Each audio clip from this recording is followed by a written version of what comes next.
إن الحمد لله نحمده ونستعينه ونستغفره ونعوذ بالله من شرور أنفسنا ومن سيئات أعمالنا من يهده الله فلا مضل له ومن يضلل فلا هادي له أشهد أن لا إله إلا الله وحده لا شريك له وأشهد أن محمدا عبده ورسوله أما بعد فإن خير الحديث كتاب الله هدي محمد صلى الله تعالى عليه وسلم شر الأمور محدثاتها وكل محدثة بدعة وكل بدعة ضلالة من يطع الله ورسوله فقد رشد واهتدى ومن يعص الله ورسوله فغوى. اللهم صل على محمد وعلى آل محمد كما صليت على إبراهيم وعلى آل إبراهيم إنك حميد مجيد. اللهم بارك على محمد وعلى آل محمد كما باركت على إبراهيم وعلى آل إبراهيم. سبحانك لا علم لنا إلا ما علمتنا إنك أنت العليم.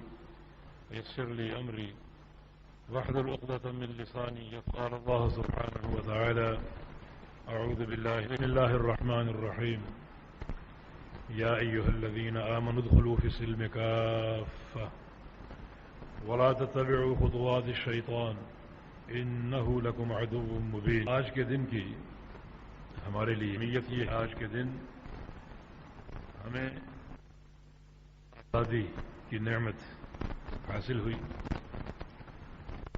اللہ کے فضل و کرم سے اور اس کی توفیق بہت بڑی نعمت ہے. اس کا اندازہ اس بات سے لگایا جا سکتا ہے اللہ رب العزت نے موسیٰ علیہ السلام کو فرعون کی طرف مبعوث فرمایا دو مقاصد کے تحت. ایک مقصد بیان توحید ہر نبی کی بعثت کا مقصد ہوتا ہے اور دوسرا مقصد بنی اسرائیل کی آزادی. فرعون نے پورے طریقے سے بنی اسرائیل کو غلام بنا رکھا. موسیٰ علیہ السلام نے فرعون کو مخاطب کر کے کہا تھا کہ عبدت بنی اسرائیل نے بنی اسرائیل کو غلام بنا رکھا ہے. غلامی کی اس دلدل سے اپنی قوم کو نکالنا یہ موسیٰ علیہ السلام کی بعثت کی مقاصد میں سے اور جو بالآخر حاصل ہو. فرعون اور آل فرعون فرق ہو گئے. جو شخص بھی طاقت کے نشے میں دھت ہوتا ہے سنت الہیہ ہے وہ اپنے ہیبت ناک انجام تک پہنچ. بالآخر فرعون بھی اپنے انجام کو پہنچا غرق ہوا اور بنی اسرائیل کو فرعون کے چنگل سے آزادی نصیب ہو گئی. جب رسول اکرم صلی اللہ علیہ وسلم ہجرت کر کے مدینہ منورہ تشریف لائے وہاں یہودیوں کو دیکھا کہ وہ محرم کی 10 تاریخ کو روزہ رکھا. آپ نے ان سے پوچھا کہ یہ روزہ کیا ہے؟ انہوں نے جواب دیا کہ ھذا یوم نجى الله فيه موسى وقومه واغرق فرعون وآلہ. آج کے دن اللہ رب العزت نے موسیٰ علیہ السلام اور ان کی قوم کو نجات دی آزادی کی نعمت سے سرفراز فرمایا. آج کے دن غلامی کی زنجیریں ٹوٹی تھی. یہ دن ہماری آزادی کا دن ہے. اسی دن فرعون اور فرعون کی آل غرق ہوئی. اللہ رب العزت کا شکر ادا کرنے کے لیے روزہ رکھا. یہودیوں کا فعل ہے. یہودی ابغض خلق اللہ فی الارض اس زمین میں سب سے زیادہ مبغوض نفرت کے قابل اور حقیر قوم یہودی. ان کی سوچ کا اندازہ کیجیے کہ اپنی آزادی کے دن وہ روزہ رکھتے ہیں اللہ کا شکر ادا کرنے کے لیے. رسول اللہ صلی اللہ علیہ وسلم نے ارشاد فرمایا کہ موسیٰ اخونا موسیٰ تو ہمارا بھائی ہے. ہم نحن احق بموسیٰ ہم زیادہ حق رکھتے ہیں موسیٰ علیہ السلام کا. وہ ہمارا بھائی. بھائی ہونے کا معنی کیا ہے؟ ایک اور حدیث سے یہ بات واضح ہوتی ہے. رسول اللہ صلی اللہ علیہ وسلم کا فرمان ہے الانبیاء اخوۃ العلات. یا آپس میں علاتی بھائی. سارے انبیاء آپس میں علاتی بھائی. دینہم واحد ان کا دین ایک ہی. علاتی بھائی وہ ہوتے ہیں جن کا باپ ایک مائیں مختلف ہوں. بھائیوں کے 3 قسمیں ہیں. حقیقی بھائی جن کے ماں اور باپ ایک ہوں. علاتی بھائی جن کا باپ ایک ہو اور مائیں مختلف ہوں. اور اخیافی بھائی جن کی ماں ایک ہو اور باپ مختلف ہوں. جیسے ایک عورت شادی کر لے پھر بیوہ ہو جائے اور کسی اور مرد سے نکاح کر لے اور ہر شوہر سے اولاد ہو، یہ باپ مختلف ہیں لیکن ماں ایک ہے، یہ اخیافی بھائی کہلاتے ہیں. تو رسول اللہ صلی اللہ علیہ وسلم نے انبیاء کو اللاتی بھائی قرار دیا کہ جن کا اصل ایک ہے، باپ ایک ہے. اور یہاں اصل سے مراد توحید ہے. سارے انبیاء کا عقیدہ توحید ایک ہے، اور ان کی بعثت کا مقصد بھی توحید کو بیان کرنا ہے. وَلَقَدْ بَعَثْنَا فِي كُلِّ أُمَّةٍ رَسُولًا أَنِ اعْبُدُوا اللَّهَ وَاجْتَنِبُوا الطَّاغُوتَ.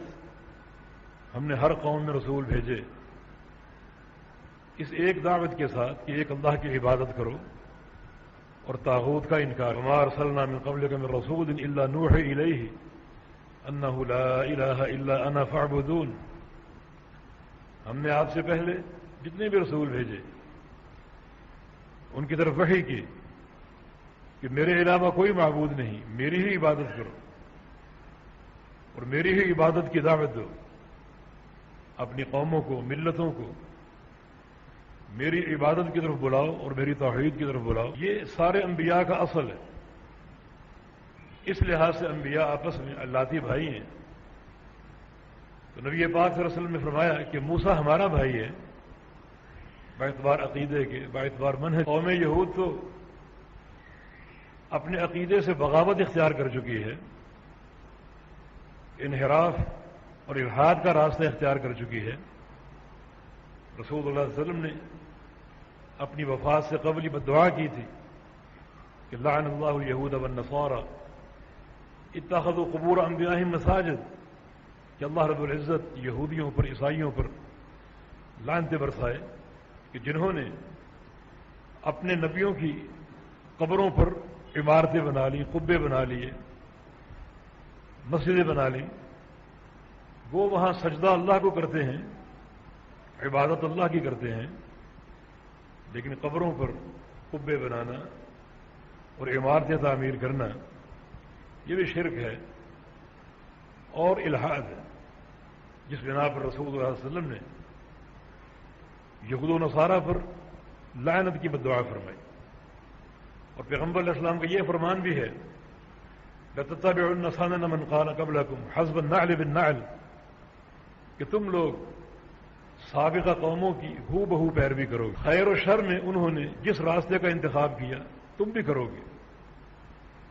جیسے ایک جوتا دوسرے جوتے کے بالکل مشابہ ہوتا ہے، رنگ میں، ڈیزائن میں، سائز میں کوئی فرق نہیں ہوتا، اس طرح تم بھی یہود و نصارہ کے مشابہ بن جاؤ گے اور کوئی فرق نہیں ہوگا. حتی لو دخل احدم جحر ذب لدخلتموہ، حتیٰ کہ اگر کوئی شخص ان میں سے سانحے کے بل میں داخل ہوا ہو جو ایک جانور ہے تو تم بھی داخل ہوگے. حتیٰ لو نکحوا امہم علانیۃ لنکحتم، حتیٰ کہ اگر کسی یہودی یا عیسائی نے اپنی والدہ سے نکاح کر لیا ہو تو تم بھی کرو گے. اس قدر مشابہت ہوگی. یہود و نصارہ کا ایک فعل نبیوں کی قبروں پر سجدہ گاہ بنانا، قبے تعمیر کرنا، عمارتیں بنانا، تو آج یہاں ان کی ترجمانی کون کر رہا ہے؟ ان کا تشبہ کس نے اختیار کیا ہوا؟ اور پیغمبر علیہ السلام کا فرمان بالکل حق ہے کہ تم ان کی ہو بہو پیروی کرو گے. اس کے مظاہر دکھائی دیتے ہیں. یہ ایک قوم کی آزادی ہے کہ حصول کے لیے اللہ رب العزت نے باقاعدہ اپنے پیغمبر کو بھیجا اور بعد میں بھی یہ سلسلہ جاری رہا اور قائم رہا. وہ آزادی ایک نعمت ہے جو اللہ کے فضل سے ہمیں حاصل ہوئی، اور ہمارا ملک اس لحاظ سے متمیز ہے اور ممتاز ہے کہ اس کی آزادی میں ایک نظریہ شامل، اسلام، توحید، لا الہ الا اللہ. ایک نظریاتی مملکت ہے، اس کی اساس میں توحید ہے. یہ الگ بات ہے کہ آزادی کے فوراً بعد ہی سے کوئی ایسی قیادت حاصل نہیں ہوئی جو قیادت کا حق ادا کر سکے، جو اس آیت کریمہ کی ترجمانی کر سکے کہ الذین ان مکناہم فی الارض اقاموا الصلاۃ وآتوا الزکاۃ وامروا بالمعروف ونہوا عن المنکر. کہ اپنے بندوں کو جب ہم زمین پر حکومت دیتے ہیں تو وہ نمازوں کا نظام قائم کرتے ہیں، زکوٰۃ کا نظام قائم کرتے ہیں، نیکیوں کا حکم دیتے ہیں، برائیوں کو مٹاتے ہیں۔ یہ 4 بنیادی عناصر ہیں کسی بھی حکومت کی تشکیل کے۔ ایسی کوئی قیادت میسر نہ آ سکی جو تاسیس مملکت کے ان بنیادی عناصر کو پورا کر سکے، بلکہ پورا کرنا تو دور کی بات ہے، جس کے پاس یہ فہم ہو کہ اقتدار کیا ہے اور اس کے مقاصد کیا ہے۔ یہ بات معلوم ہے کہ اقتدار شخصی نہیں ہوتا، اسلام میں اقتدار اللہ رب العزت کا ہے، حکومت اللہ رب العزت کی ہے۔ کسی انسان کو اگر ظاہراً یہ اقتدار ملتا ہے، یہ بات اچھی طرح نوٹ کر لے کہ یہ میرا نہیں ہے بلکہ پروردگار کا ہے۔ یہاں قانون اللہ کا نافذ ہوگا، نظام اللہ کا نافذ ہوگا، عبادت اللہ کی نافذ ہوگی اور کسی کی نہیں۔ یہاں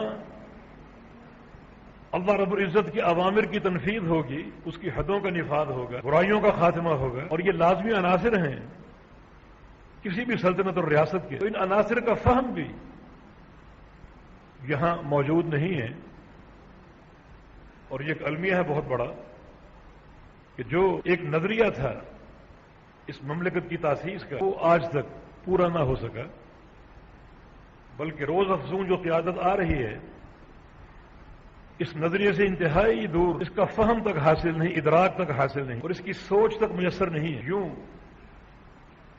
ہمیں آزادی جسم کی حد تک مل گئی، لیکن عقل، روح، قلوب اور اذہان کی آزادی میسر نہ آ سکے۔ اگر ہم غور کریں تو ہمارا نظام تعلیم، ہمارا قانون، ہماری عدالتیں، ہماری سیاست سب کی سب باہر سے مستعار لی گئی ہے۔ ہمارے پاس قرآن و حدیث کی دولت موجود ہے، اور قرآن و حدیث نے پورا نظام پیش کیا ہے، سیاست کا بھی، عدل کا بھی، تعلیم کا بھی، ہر چیز یہاں موجود، لیکن ان تمام چیزوں سے انحراف موجود اور قائم ہے۔ اور وہ نظریہ جو اس ملک کی تاسیس میں کار فرما تھا، اس سے سراسر بغاوت کی گئی۔ نتیجہ یہ ہے کہ اللہ رب العزت کی طرف سے جو اس کی نعمتیں حاصل ہونے کے اسباب ہیں وہ ناپید ہو چکے۔ اللہ رب العزت اپنی نعمتیں عطا فرماتا ہے اور اپنا فضل عطا فرماتا ہے، لیکن کچھ اسباب کے ساتھ۔ احفظ اللہ یحفظک، تم اللہ کے دین کی حفاظت کرو، اس کی حدود کی حفاظت کرو، اس کی توحید کی حفاظت کرو، اس کے پروٹوکول کی حفاظت کرو، اللہ رب العزت تمہاری حفاظت کرے گا۔ یہ تقسیم شروع سے قائم ہے، آسمان والا زمین والوں پر اپنا فضل نازل فرماتا ہے، بشرطے کہ زمین والے آسمان والے کا حق ادا کرے، اس کی عبادت کا، اس کی اطاعت کا، اور اس کے دین کے فہم اور تنفیذ کا، تو یقیناً اللہ کا فضل حاصل ہوگا۔ لیکن آج چونکہ ہم نے آسمان والے کے نظام سے ایک طرح سے بغاوت اختیار کر رکھی ہے، اور یہاں ہر چیز امپورٹڈ ہے باہر سے، سیاست بھی فرنگی، اور قانون بھی فرنگی، اور تعلیم بھی فرنگی، تو پھر اللہ رب العزت کا فضل اور اس کا احسان ہمیں کیسے حاصل ہو سکتا ہے؟ اس طرح اپنے نظریے سے ہم نے سراسر انحراف اختیار کیے ہوئے، اور رجوع الی الحق کی کوئی شکل دکھائی نہیں دیتی۔ وجہ یہی ہے کہ یہ شریعت کا ایک اصل ہمارے سامنے موجود ہے، رسول اللہ صلی اللہ علیہ وسلم کی حدیث ہے کہ ان الخیر لا یأتی بالشر، کہ خیر کبھی شر کے راستے سے نہیں آ سکتی۔ شر جو ہے وہ خیر کو نہیں لاتا، شر جو ہے وہ شر کو لاتا ہے۔ ہم نے اپنی قیادت کا چناؤ جس راستے پر قائم کیا ہوا وہ شر ہے، جمہوریت شر ہے، فتنہ ہے، یہ قطعاً اسلام کا راستہ نہیں ہے، دین کا راستہ نہیں ہے۔ اس راستے میں اسلام سے بغاوت ہے، توحید سے بغاوت ہے، اسلامی اصولوں سے بغاوت ہے، اکثریت کا حکم، اکثریت کی حکومت، یہ کوئی قاعدہ نہیں، یہ انسانوں کی اختراع ہے، یہ خالق کائنات کا قانون نہیں ہے۔ خالق کائنات کے قانون میں اللہ رب العزت کی حاکمیت ہے، اکثریت کی نہیں۔ اکثریت ایک بت ہے جس کو پاش پاش ہونا چاہیے۔ اکثریت کی کبھی حوصلہ افزائی نہیں کی گئی۔ رسول اللہ صلی اللہ علیہ وسلم کی حدیث ہے کہ انما الناس بإبل مئة لا تکاد تجد فیہم راحلہ، کہ لوگوں کی اکثریت، اس کی مثال اس شخص کی سی ہے جو 100 اونٹ پالتا ہے، کھلاتا ہے پلاتا ہے۔ بظاہر اونٹ تو بہت ہیں مگر ان میں سواری کے قابل کوئی نہ ہو، اس کے کام آنے والا کوئی اونٹ نہ ہو، تو پھر 100 کی تعداد کا کوئی فائدہ نہیں۔ تعداد بہت بڑی ہے، ایک بڑا سرمایہ ہے یہ، لیکن وقت آنے پر کوئی کام نہ آئے۔ فرمایا کہ یہ مثال ہے لوگوں کی کثرت کا۔ اکثریت کی کبھی تعریف نہیں کی گئی۔ اکثر ہم للحق کارہون، اکثریت کا مزاج ایسا ہے کہ ہر دور میں لوگوں کی اکثریت حق کو ناپسند کرنے والوں کی ہے۔ اکثر ہم لا یعقلون، اکثریت کا مزاج ایسا ہے کہ اکثر لوگ بے عقل ہیں، بے وقوف ہیں۔ اور اس کے مقابلے میں جو اقلیت ہوتی ہے، قلت ہوتی ہے، اس کی تعریف ہے، مدح ہے، حوصلہ افزائی ہے۔ وقلیل من عبادی الشکور، میرے بہت تھوڑے بندے شکر گزار ہیں۔ منہم المؤمنون واکثرهم الفاسقون، مومن تھوڑے ہوتے ہیں، فاسق زیادہ ہوتے ہیں۔ تو جن عناصر پر جمہوریت کا نظام قائم ہوتا ہے وہ سارے عناصر خلاف شریعت ہیں، تو برا اس راستے سے جو قیادت منتخب ہوتی ہے اس سے خیر کی کیا توقع ہو سکتی؟ کوئی توقع۔ نتیجہ یہ کہ وہی نظام ہم پر قائم ہے جو پاکستان کے قیام سے قبل تھا، اور وہی قانون ہے، وہی دستور ہے جو پاکستان کے قیام سے قبل تھا، اور عدالتیں اسی دستور کی روشنی میں فیصلے کرتی ہیں۔ نام کی ایک اسلامی کونسل اگرچہ بنی ہوئی ہے مگر یہ المیہ ہے کہ اس کے فیصلے بھی اسی انگریز کی عدالت پر پیش ہوتے ہیں، اور ان کی تائید اور موافقت سے ان کی تنفیذ ہوتی ہے۔ اگر موافقت نہ کریں تو ان کی تنفیذ نہیں ہوتی۔ یہ سب کا سب بغاوت ہے اسلامی قوانین سے، اللہ رب العزت کی حکومت سے اور اس کے احکام اور فرامین سے۔ پھر یہ آزادی صرف ابدان کو حاصل ہوئی ہے، اور وہ بھی ایک بے معنی آزادی۔ آج اگر آپ دیکھیں، رات سے آپ دیکھیں جو کچھ ہو رہا ہے، مرد و زن کا اختلاط اور موسیقی کی محافل، اور 12 بجتے ہی دھماکوں کی آوازیں اور ایک شور۔ اور اس وقت بہت سے ایسے بندے ہیں، نوجوان ہیں خاص طور پہ، جنہیں شاید بھول کے کہ آج جمعے کا دن ہے، اس کی اہمیت کیا ہے۔ گراؤنڈ اور میدان بھرے پڑے ہیں، آزادی کے نام سے مقابلے ہو رہے ہیں، میچ ہو رہے ہیں، اور جمعے کا اہتمام نہیں ہے۔ تو پھر کیا یہ قوم آزادی کی مستحق ہے؟ جو اللہ رب العزت کے قوانین سے بغاوت کرے اور اس کے احکام کو پسے پش ڈال دے، تو یقیناً یہ ایک بڑا انحراف اور الحاد ہے۔ میں نے عرض کیا کہ گئی گزری قوم یہودیوں کی اپنی آزادی کے دن روزہ رکھتی ہے اظہار شکر کے لیے۔ وہ سمجھتی ہے کہ یہ نعمت اسی امر کی مستحق ہے کہ ہم روزہ رکھیں، اور یہاں سراسر اور کھلم کھلا ایک بغاوت کا اصول کار فرما ہے جو بہت زیادہ اللہ رب العزت کے عذاب اور اس کی ناراضگی کو دعوت دینے والا ہے۔ اللہ تعالیٰ کسی قوم کو نعمت سے سرفراز فرمائے اور وہ قوم اس نعمت کے اسباب و مقاصد کو فراموش کر دے تو اللہ رب العزت نعمتیں چھین لیتا ہے۔ اس کا قانون اٹل ہے۔ بنی اسرائیل ہی کی مثال آپ کے سامنے ہے۔ فضلتکم علی العالمین، بنی اسرائیل کو پورے جہانوں پر فوقیت دی گئی، برتری دی گئی، فضیلت دی گئی، جو کہ اعزاز تھا ان کے لیے۔ چاہیے تو یہ تھا کہ وہ اس نعمت کا حق ادا کرتے، اللہ کا شکر ادا کرتے، ایسا نہ ہو سکا۔ انہوں نے قدم قدم پر اللہ کی بغاوت کی۔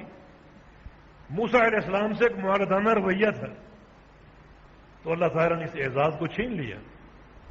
اب یہ اعزاز امت محمدیہ صلی اللہ علیہ وسلم کو حاصل ہے، کنتم خیر امہ، تم سب سے بہترین امت ہو۔ لیکن اللہ رب العزت کے اصول ہیں، قوانین ہیں، ان کی پاسداری ضروری ہے۔ اللہ تعالیٰ کسی کی محبت سے مجبور نہیں، وہ ذات مجبور نہیں ہے، اور نہ یہ سمجھا جائے کہ ہم امت محمدیہ ہیں اور ہم سے محبت کرنا اللہ کی مجبوری ہے، نعوذ باللہ، ہرگز۔ اس کے قوانین، اس کا نظام ہے، اس کی پاسداری کرنے والا اس کا مقرب ہے، اور اس نظام سے بغاوت کرنے والا اس کے فضل و احسان سے دور ہو جاتا ہے۔ تو ان قواعد اور قوانین کا احترام ضروری ہے، اور یہی دن جو بار بار آتا ہے ہمیں یاد دلاتا ہے اس نعمت کی قدر و قیمت۔ تو چاہیے کہ ہم اللہ کی طرف رجوع اختیار کریں، اس کے دین کی طرف، اس کے احکام کی طرف، شریعت کی طرف، اور اس کی سچی توحید اس ملک میں نافذ ہو، اور اس کے پیارے پیغمبر محمد رسول اللہ صلی اللہ علیہ وسلم کی سنت کی حاکمیت کی یہاں تنفیذ ہو، اس کا عزم ہو، اس کا اظہار ہو، جدوجہد ہو اس کے لیے، تو یقیناً یہ اللہ کی رضا کی علامت ہوگا۔ مگر اگر ہم اللہ تعالیٰ کے نظام سے مسلسل بغاوت اختیار کیے رہے، جیسا کہ آہستہ آہستہ فتنے اور خسارے اور نقصانات ہم پر قائم اور مسلط ہیں، تو ایک وقت آ سکتا ہے کہ اللہ رب العزت کسی بھیانک عذاب میں ہمیں مبتلا کر دے، اور ایک ایسی آزمائش ہم پر نافذ ہو جائے جس کا مقابلہ کرنے کی ہم میں ہمت نہ ہو۔ لیکن اس تاریکی کے دور میں ہم عہد الحدیث کا کردار بڑا واضح اور متعین، اللہ تعالیٰ کی توحید اور اس کے پیغمبر کی سنت، اس کے سب سے زیادہ قریب ہم لوگ ہیں۔ ہمیں اس کا فہم ہونا چاہیے اور اس کی اہمیت کا ادراک اور احساس ہونا چاہیے۔ ہمیں چاہیے کہ ہم خود نعمت توحید سے مالا مال ہوں اور اللہ کے پیارے پیغمبر کی سنت اپنے اوپر نافذ کریں، اور اس کے بعد جو اہم ذمہ داری ہے وہ یہ ہے کہ ہم اس توحید کے داعی بنیں اور پیارے پیغمبر کی سنت کے داعی بنیں۔ یہ دعوت ہم ہی نے دینی ہے۔ جس کے منہج میں شرک ہو وہ توحید کا داعی نہیں بن سکتا، جس کے منہج میں بدعت ہو وہ پیارے پیغمبر کی سنت کی دعوت نہیں دے سکتا۔ یہ اسی کا کردار ہے جو نعمت توحید سے مالا مال ہو اور شرک سے بیدار ہو۔ یہ اسی کا کردار ہے جو اللہ کے پیارے پیغمبر کی سنت کی نعمت سے مالا مال ہو اور بدعت سے بیدار ہو، اسی کا کردار ہے۔ یہ ہمارا کردار، توحید و سنت کی نعمت اللہ نے ہمیں عطا فرمائی۔ ایک طرف ہی ہماری کرامت ہے اس گئے گزرے دور میں جہاں شرک و بدعت کی تاریکیاں ہیں، اور ہمارے پاس نور توحید ہے اور نور سنت نبوی ہے صلی اللہ علیہ وسلم۔ کہ اللہ کی نعمت جس کا ہم حق ادا کریں، اس کا فہم ہو صحیح معنی میں، اپنے اوپر تنفیذ ہو۔ دعوت کے لیے ضروری نہیں ہے کہ باقاعدہ اسٹیج کا اہتمام ہو اور باقاعدہ جلسوں اور جلوسوں کی سیاست ہو، نہیں، جو بھی ملنے جلنے والے ہوں ان تک پیغام پہنچایا جائے، 1 سے 2 تک اور 2 سے 10 تک، یہ بات اسی طرح پہنچتی ہے۔ دعوت دین کا کام بڑا دھیما ہے، بڑا باوقار ہے۔ دعوت دین کو لوگوں نے مختلف مفروضوں کے تحت بہت زیادہ شریعت سے دور کر دی ہے۔ جس قدر یہ فریضہ مقدس ہے اسی قدر اس فریضے میں بہت سے نقائص لوگوں نے شامل کر دیے۔ کوئی یہ سمجھا کہ دعوت جلسوں اور جلوسوں کی رہین منت ہے جس میں بے تکے نعرے ہوں، اچھل کود ہو، حالانکہ یہ ہرگز نہیں، ایسا دین کا مزاج نہیں ہے، اور یہ دین کے وقار کے منافی ہے۔ ایک جماعت یہ سمجھتی ہے کہ دعوت کا طریقہ یہ ہے کہ گھر گھر جایا جائے، دستک دی جائے اور گھر والوں کو باہر نکالا جائے اور ان سے کہا جائے کلمہ پڑھو اور ان کو دعوت دی جائے۔ اس فکر کے حامل بہت سے لوگ یہ کہتے ہیں کہ ہمیں کسی کو دعوت دینے کے لیے پاؤں دبانے پڑے تو ان کے پاؤں تک ہم دبائیں گے۔ نہیں، ہماری یہ دعوت اتنی ذلیل نہیں جتنا آپ نے کر دیا۔ دعوت میں وقار ہے، عزت ہے، گھر گھر جانا اللہ کے پیغمبر کے منہج سے شامل نہیں ہے، ثابت نہیں ہے۔ پیغمبر علیہ السلام نے یہ دعوت گھر گھر جا کر نہیں دی۔ ہاں، آپ نے لوگوں کو جمع کیا، لوگوں کو اکٹھا کیا، اکٹھا کر کے ان کو دعوت دی۔ وہ سمجھتے ہیں کہ مختلف علاقوں میں جماعتیں جائیں، جماعتوں کا جانا اور بھیجنا اللہ کے پیغمبر کا منہج نہیں ہے۔ اللہ کے پیغمبر باوقار داعی بھیجا کرتے تھے، ایک داعی، دو داعی، اور وہ جا کر دعوت دیا کرتے تھے۔ جماعتوں کا جانا اور جا کر کسی علاقے میں 2 3 دن 4 دن قیام کرنا، اپنا پکانا، اپنا کھانا، یہ کون سا دین اور کون سا منہج ہے؟ کون سا منہج ہے؟ نبی علیہ السلام کی بات ثابت نہیں ہے ہرگز۔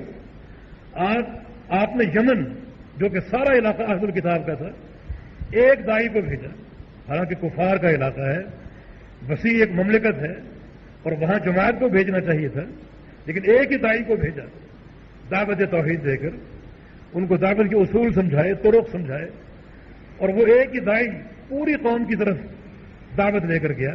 اللہ کی سنت بھی یہی ہے، معاشرہ جیسا بھی تعریف ہو اور قومیں جیسی بھی ظالم ہوں، اللہ ان قوموں کو سمجھانے کے لیے ایک ہی نبی بھیجتا ہے، ایک ہی داعی بھیجتا ہے۔ کسی قوم اور کسی علاقے اور خطے میں انبیاء کی جماعت نہیں گئی، ایک ہی نبی گیا ہے۔ یہی دعوت کا وقار ہے اور یہی دعوت کا منصب ہے۔ تو لوگوں نے اپنے اپنے مفہوموں کے تحت اس دعوت کو اپنے سانچوں میں ڈھالنے کی کوشش کی ہے، لیکن ہم اہل الحدیث ان سارے سانچوں سے بیدار ہیں۔ ہمیں چاہیے کہ ہم اپنے اس دعوت کے تعلق سے انہی طرق کو اپنائیں جو طرق اللہ کے پیارے پیغمبر نے اپنائے، جو طرق اللہ کے انبیاء نے اپنائے، اور ہمارے سامنے بالکل واضح اور کھلی کتاب کی مانند ہے۔ اور یہی ایک بچاؤ کا راستہ ہے کہ اس سچے دین کو ہم سمجھیں، اپنے اوپر اس کی تنفیذ کریں، اور پھر آگے اپنی مملکت میں جس کو ہم نے ایک خاص نظریے کے تحت حاصل کیا، اس مملکت میں اس کو نافذ کرنے کی کوشش کریں۔ اور یہ یوم آزادی اس تجدید کا دن ہے کہ ہم ایک عزم کے ساتھ اس فکر پر قائم ہو جائیں کہ سچی توحید کو اور اللہ کے پیارے پیغمبر کی سنت کو اپنے اوپر نافذ کرنا ہے، جس کے لیے ہمارے بزرگوں نے قربانیاں دی، ہجرت کی، اپنے آباء اجداد کے مسکن کو چھوڑ دیا، اپنے کاروبار چھوڑ دیے، اپنے گھر بار چھوڑ دیے، ہجرت اختیار کر لی۔ ہجرت کا مقصد کیا ہوتا ہے؟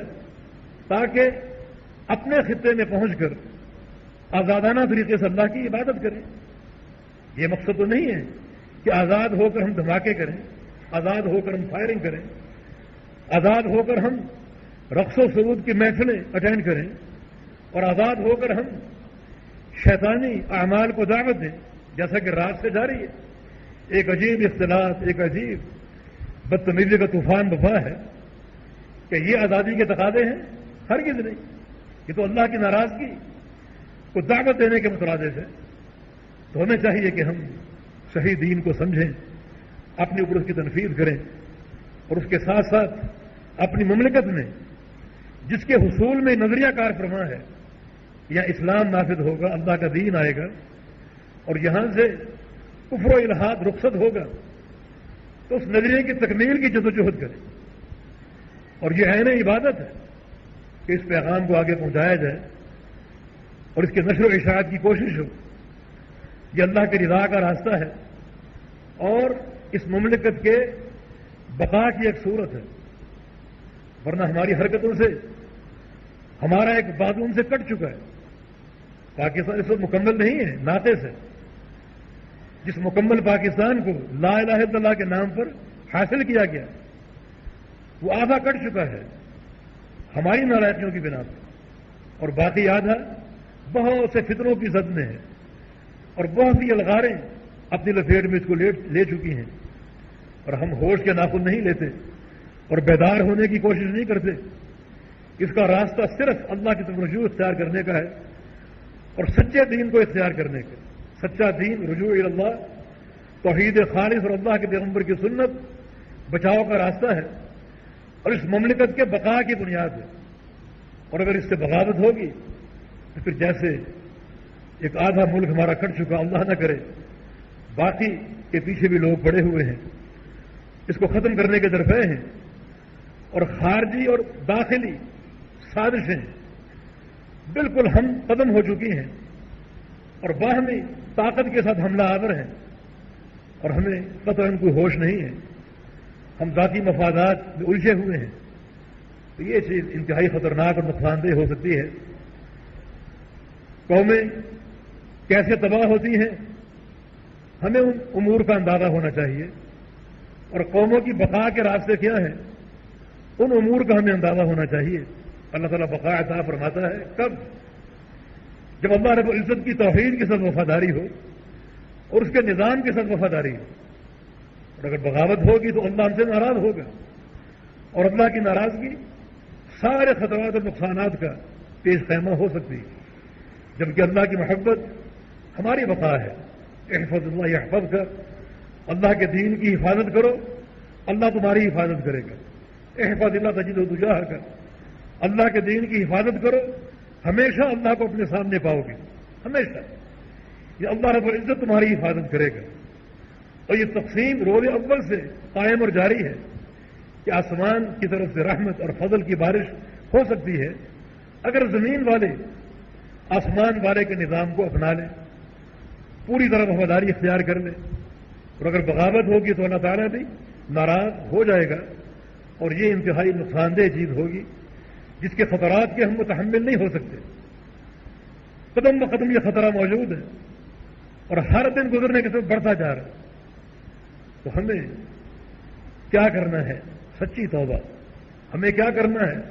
رجوع الی الدین، ہمیں کیا کرنا ہے؟ رجوع الی التوحید، ہمیں کیا کرنا ہے؟ رجوع الی السنہ، ان کا صحیح فہم اور ادراک، اپنے اوپر اپنے اہل پر ان کی تنفیذ، اور اس تنفیذ کی کوشش کو عام کرنا، ایک مربوط دعوت جو انبیاء کے اصولوں اور طرق پر قائم ہو، انبیاء کی بنیادوں پر قائم ہو، اور وہی چیز کامیابی کا پیش خیمہ ہے۔ یہ انشاءاللہ فلاح، رشد اور کامیابی کا راستہ ہے۔ پیغمبر علیہ السلام نے اپنی پہلی دعوت میں اس نقطے کو آشکارا کر دیا تھا کہ قولوا لا الہ الا اللہ تفلحوا، اگر فلاح چاہتے ہو، کامیابی چاہتے ہو، ہمیشہ کی کامیابی، بلکہ ہر وقت کی کامیابی، دنیا میں کامیابی، آخرت میں کامیابی، قبر میں کامیابی، تو قولوا لا الہ الا اللہ، اللہ کی توحید کو مان لو، اللہ کی توحید کا اقرار و اعتراف کر لو، تمہیں اللہ کامیابی عطا فرما دے گا۔ اگر کامیابی چاہتے ہو تو کامیابی حاصل کرنے کا جو نسخہ ہے، نسخہ کیمیا، وہ اللہ کے پیارے پیغمبر نے بیان کر دیا۔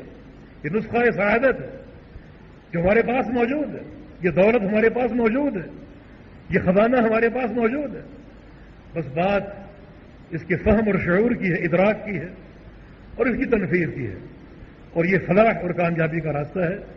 اس کے سوا جو بھی راستہ ہوگا بربادی کا راستہ ہوگا، جو بھی راستہ ہوگا تباہی کا راستہ ہوگا۔ تو اللہ تعالیٰ سے دعا بھی کی جائے اور سچی توبہ بھی کی جائے۔ حقیقت یہ ہے کہ انسانی زندگی آج جس طرح یہ زندگی مختلف خطروں اور حملوں کی زد میں ہے، ایسا پہلے نہیں تھا، اور پھر جو طبعی اموات ہیں وہ بھی بڑھتی جا رہی ہیں۔ اسی ہفتے کم از کم میں 2 موتیں ایسی جانتا ہوں جو بالکل جوانی میں ہو گئیں اور اچانک ہو گئیں۔ تو یہ وقت اچانک آ سکتا ہے، ماہ رمضان کی آمد ہے، اللہ تعالیٰ کی طرف سے یہ امر اچانک آ سکتا ہے، اور پھر یہ سلسلہ جو زندگی کا یہ موقوف ہو کر اور عمل کا سلسلہ موقوف ہو کر حساب و کتاب شروع ہو جائے گا۔ تو کیوں نہ ہم اس نقطے کو سامنے رکھیں کہ فتنوں کا دور، آفات کا دور، تباہی اور بربادیوں کا دور، قتل و غارت گری کا دور، کسی کی اس عمر مستعار کی کوئی ضمانت نہیں، تو پھر ہم ایک استعداد اپنے اندر پیدا کریں، جس استعداد کا معنی یہ ہے کہ یہ موت کسی وقت بھی آ جائے ہم تیار رہیں، ہر وقت تیار رہیں اس موت کے لیے۔ یہ اچانک آتی ہے، یہ شریعت کا نظام ہے، بتا کر نہیں آتی، اچانک آتی، اور اس نے سب پر آنا ہے، اچانک آنا ہے، اور ایک پابندی ہم پر قائم ہے، وَلَا تَمُوتُنَّ إِلَّا وَأَنْتُمْ مُسْلِمُونَ، کہ خبردار اس طرح تم پر موت آئے کہ تم مسلمان ہو، اسلام کی حالت، جاہلیت کی موت نہ ہو، فسق و فجور کی موت نہ ہو سکتا ہے فسق و فجور کی موت کفر کی موت ہو. رسول اللہ علیہ وسلم کا فرمان ہے لا یزنی الزانی حین یزنی وہو مؤمن. جس وقت زانی زنا کر رہا ہوتا ہے تو مومن نہیں رہتا, اس کا ایمان دل سے نکل جاتا ہے. ولا یشرب الخمر حین یشرب وہو مؤمن. جب شرابی شراب پی رہا ہوتا ہے تو مومن نہیں رہتا, اس کا ایمان اسے نکل جاتا ہے. منتظر ہوتا ہے کہ یہ زانی بدبخت اپنے اس عمل کو چھوڑے تو میں اس میں لوٹوں, اور یہ شرابی اپنے اس فعل سے بعد آئے تو میں اس میں پلٹوں. اور ساتھ یہ بھی فرمایا کہ ولا ینہب النہبۃ ولا ینتہب النہبۃ, کہ ایک ڈاکو جب ڈاکہ ڈال رہا ہوتا ہے اور لوگوں سے ان کا مال چھین رہا ہوتا ہے اس وقت مومن نہیں رہتا. اس حال میں اگر موت آ جائے, عین زنا کی حالت میں, عین شراب نوشی کی حالت میں اور عین ڈاکہ زنی کی حالت میں موت آ جائے تو ایمان تو باہر ہے, پھر اس موت کو کیا کہو گے, کیا فتویٰ لگاؤ گے؟ اور آج کا دور اموات کا دور ہے, تبھی اموات بھی ہو رہی ہیں, فتنے بھی ہیں اور قتل و غارت گری بھی ہے اور قدرتی آفات بھی ہیں, زلزلے بھی ہیں, سیلابوں اور بارشوں کی تباہ کاریاں بھی ہیں. تو اگر ہم اپنی معصیت میں منہمک ہوں اور یہ موت آ جائے, یہ موت کیسی ہوگی؟ ایمان تو باہر ہوگا. ولا تموتن الا وانتم مسلمون. تم نے یہ کوشش کرنی ہے کہ یہ موت جو اچانک آئے گی, جب تم پر آئے تو مسلمان ہو تم, تو اس کے لیے کیا کرنا ہوگا؟ ایک سچا عزم کہ ہم اللہ اور اس کے رسول کی اطاعت کریں گے, گزشتہ معصیتوں سے توبہ کریں. اور یہ وہ مخرج اور نجات ہے جس کو پیارے پیغمبر نے خاص طور پہ آج کے دور کے حوالے سے پیش کیا. عقبہ بن عامر نے پوچھا تھا من نجات یا رسول اللہ, یا رسول اللہ نجات کیا ہے, نجات کے امور کیا ہیں؟ مطلق سوال ہے یہ, دنیا کی نجات, آخرت کی نجات, قبر کی نجات اور قیامت کی بہت سی گھاٹیاں, میدان محشر وہاں نجات, اللہ کے سامنے وقوف وہاں نجات. جب اللہ میزان قائم کرے گا اور ترازو قائم کرے گا اعمال کو تولنے کے لیے وہاں نجات. اور جب پورے صراط پر سے گزرنا ہوگا وہاں کی نجات. یا رسول اللہ کیا ہے, ہم کیا کریں کہ ساری نجات ہم کو حاصل ہو جائے؟ تو رسول اللہ صلی اللہ علیہ وسلم نے 3 امور بیان فرمائے تھے. ایک یہ کہ عمل کا رہے کا لسانہ کا, اپنی زبان کو کنٹرول میں رکھنا اور زبان کو ہمیشہ بند رکھنے کی عادت ڈال لو, بہت کم اس کا استعمال کرو, اور جب استعمال کرو تو عین شریعت کے مطابق اور اللہ اس کے رسول کی رضا کے مطابق. اور دوسرا یہ کہ وَلْيَسَعْكَ بَيْتُكَ, اپنے گھر کو اپنے لیے کافی سمجھنا, کوشش کرو کہ زیادہ وقت اپنے گھر میں گزرے, گھر کی 4 دیواری میں. اس کے بہت سے فائدے ہیں اور ہم نے گزشتہ کئی جمعوں میں اس پر بات بھی کی ہے. اور تیسرا یہ کہ ابکی علی خطیئتک, اپنے گناہوں پر رونا, گناہوں کو یاد کرو, ایک ایک گناہ کو یاد کرو, دہراؤ, ان پر توبہ کرو, اور پھر بھی اللہ سے کہو کہ یا اللہ جو گناہ یاد نہیں آ رہے ان کو بھی معاف کر دو, سچی توبہ کر دو. جو توبہ تم نصوح ہے, سچی توبہ, سچی توبہ میں ندامت ہوتی ہے, خجالت ہوتی ہے اور پشیمانی ہوتی ہے. سچی توبہ میں معصیت کو عملی طور پر چھوڑ دیا جاتا ہے, اور سچی توبہ میں آئندہ عزم ہوتا ہے کہ یا اللہ آئندہ یہ گناہ کبھی نہیں کرنا, اور توبہ قبول کرنا اللہ رب العزت ہے. ان میں سے کوئی چیز اگر اللہ جان لے کہ موجود نہیں ہے تو اللہ توبہ قبول نہیں کرے گا. آپ وہ گناہ بھی کریں اور توبہ بھی کریں تو اللہ اس گناہ کو دیکھ رہا ہے, اللہ آپ کی توبہ قبول نہیں کرے گا. اس گناہ کو آپ چھوڑ دیں اور توبہ کر رہے ہوں اور آئندہ وہ گناہ کرنے کا عزم ہو, نیت ہو, تو اللہ دلوں کے احوال بھی جانتا ہے. اس نیت کی بنا پر اللہ رب العزت توبہ قبول نہیں کرے گا. توبۃ النصوح اور سچی توبہ ہو, ان ساری شرائط کے ساتھ, عمل صالح ہو, اس کا اہتمام ہو, اور پھر دعوت کا مربوط ایک طریقہ اور سلسلہ ہو, اللہ اور اس کے رسول کے شریعت کی تنفیذ کا, دعوت علی توحید کا اور دعوت علی سنہ کا ایک مکمل جو ہے وہ مسلسل طریقہ اور نظم موجود ہو, تو اس پر اللہ تعالیٰ کی رضا اور اس کی محبت حاصل ہو سکتی ہے. تو عرض یہ کر رہا تھا کہ یہ موت اچانک آ سکتی ہے, ہاں مجھے یہ بھی کہنا ہے کہ جن دو موتوں کو میں نے ذکر کیا ہم تعزیت کے لیے گئے تو دونوں جگہ یہ جملے سننے کو ملے کہ جوانی کی موت مارا گیا. اس جملے میں ایک بو آتی ہے اللہ کے فیصلے سے ناراضگی کی کہ اللہ تعالیٰ نے جوانی ہی میں اٹھا لیا اسے عمر گزار دی ہوتی بڑھاپے میں اٹھا لیتا. یعنی یہ جملہ بظاہر اس میں کچھ نہیں لیکن ایک بو اس میں محسوس ہوتی ہے. وہ اللہ کے فیصلے پر اعتراض کیا جا رہا ہے کہ اللہ تعالیٰ نے اس کو جوانی ہی نے اٹھا لیا. اور کچھ لوگ باقاعدہ شکوہ کرتے ہیں کہ ابھی اس نے دیکھا ہی کیا تھا, چند پہاڑیں گزاری تھیں, پوری زندگی گزارنی تھی, ابھی اس نے نیا کاروبار اپنا سیٹ کیا تھا, نئی گاڑی خریدی تھی, نیا بنگلہ بنایا تھا. مختلف جملے لوگ ادا کرتے ہیں لیکن ان تمام جملوں میں ایک طرح کی بو محسوس ہوتی ہے کہ اللہ کے فیصلے سے اظہار ناراضگی. نبی علیہ السلام جب کسی کی فوتگی پر تعزیت کرتے تو یہ الفاظ کہا کرتے تھے کہ ان للہ ما اخذ ولہ ما اعطى وکل شیء عنده الی اجل مسمى, کہ اللہ نے یہ چیز اٹھا لی, اللہ ہی نے دی تھی, اور اللہ کے یہاں ہر ایک کا وقت ہے, مناسب وقت اللہ کے یہاں. اللہ جانتا ہے کہ اس کا کیا وقت ہے. جب وقت آ جاتا ہے تو ایک لمحہ اس میں تاخیر نہیں ہوتی, نہ ایک لمحہ تعجیل ہوتی. ہمیں چاہیے کہ اللہ کی رضا پر راضی ہوں. بچپن کی موت ہو, جوانی کی موت ہو, بڑھاپے کی موت ہو, اور کسی بھی صورت میں ہو. نیا کاروبار جمایا ہے اور موت آ گئی, نئی گاڑی لی ہے اور موت آ گئی.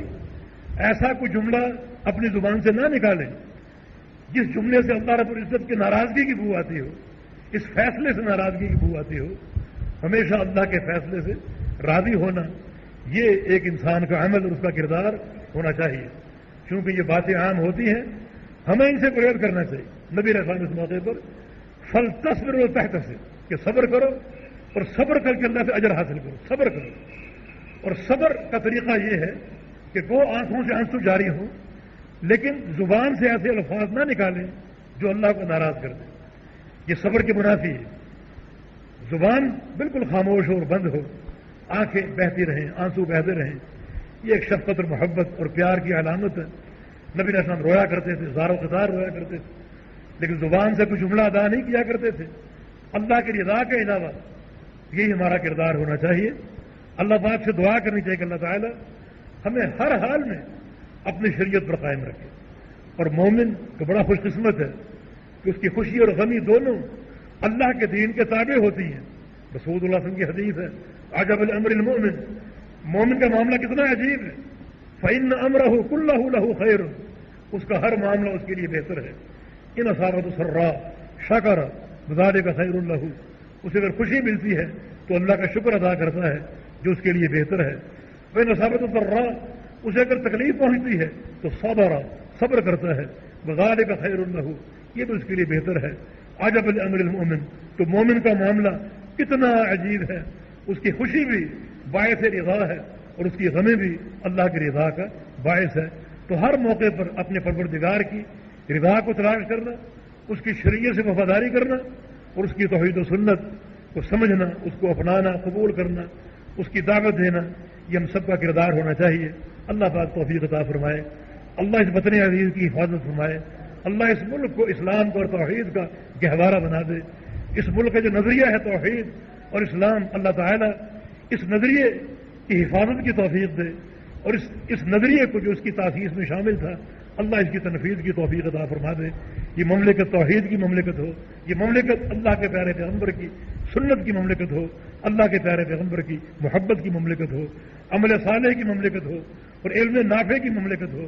یہاں صحیح بخاری پڑھائی جائے اور اس کا عموم ہو, اور اللہ کے پیغمبر کی سنت اور قال رسول اللہ کی صدائیں پہنچتی ہوں. اس طرح اس مملکت کا استوار ہو. اللہ پاک توفیق عطا فرما دے. اقول قولی ھذا واستغفر اللہ لی ولکم واخر دعوانا الحمد للہ.